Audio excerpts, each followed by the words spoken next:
If you had a timeline for when the first successful revival is for cryopreservation, when do you think it would be?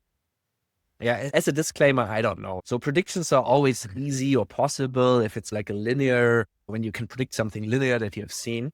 Whereas here, there is a couple of relatively fundamental Hmm. technological paradigm shifts necessary. So it's more so that it's not going to be years. It's not going to be 10 years. It's not going to be 20 years. Maybe off chance that something happens and now we suddenly everything works. Like one of these off chance would be super AI, for example, but Yeah. maybe also something less drastic. Like my guess would be somewhere maybe between 50 and 100 years. But to be fair, saying 50 years in my mind there's no difference between saying 50, 100, 150, 200 years. It's so far in the future that a good chunk of things, when you go 50 years back, no one could have imagined iPhones. It's not so that iPhones are just a bit better than the phones they had back then. It is something fundamentally different, right? And if you go 100 years back, then there's things where just fundamentally we can almost not imagine them, and now they're day-to-day practice, right?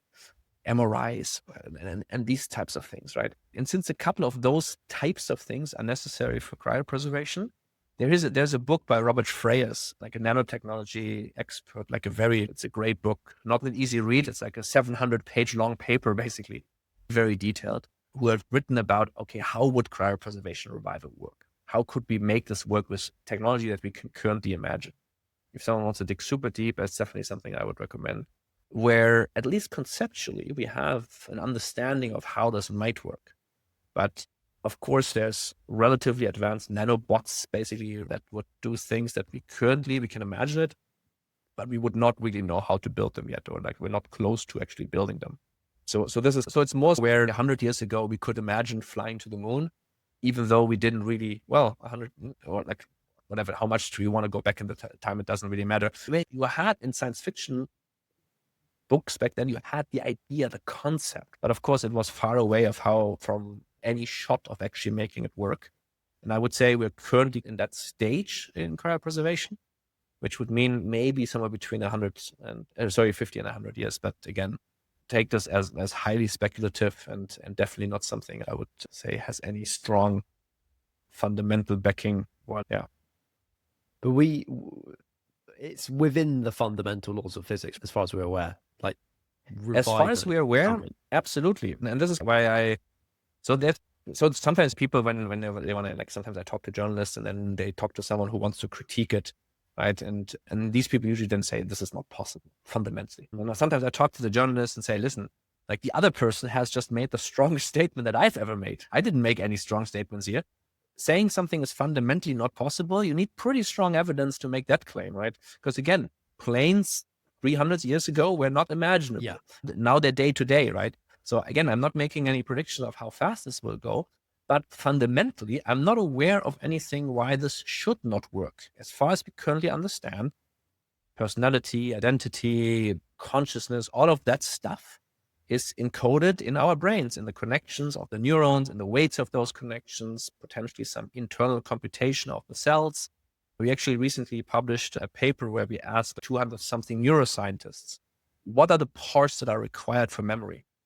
And there was it wasn't total consensus of what's required, but there's definitely a consensus that certain things are required, right? And on the edges, it becomes a bit fuzzy. Some people think stuff is important, but none of that stuff is outside the laws of physics, where someone says there's just something that, I don't know, like there's nothing metaphysical that we currently, based at least on our understanding, is required for anything of what we value: personality, identity, memories, consciousness, and all of that, right?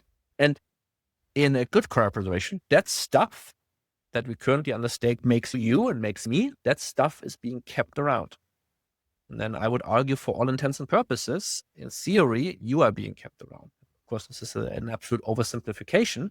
But then again, once you're in cryopreservation, if it takes 50 years, or let it be 100 years, or let it be 200 years in the end, it does not matter. Like, you can stay in cryopreservation pretty much for indefinite time frames until it's figured out. Well, And yeah, of so course, this makes, for you, it's going to feel like a second, not even that, yeah, right? Like for you, while you're it's in crazy. cryopreservation, it's not like you need to wait for 200 years, right? Yeah, You're gonna open your eyes for argument's sake, and then someone tells you it has been X years. But yeah, that's scary and exciting. It's almost like I mean, it's another better like version. that. Like it would be Yeah, worse if you would be somehow yeah, 200 years yeah, in, yeah, I don't yeah, know, in something. Like I think it's nicer yeah. this way around.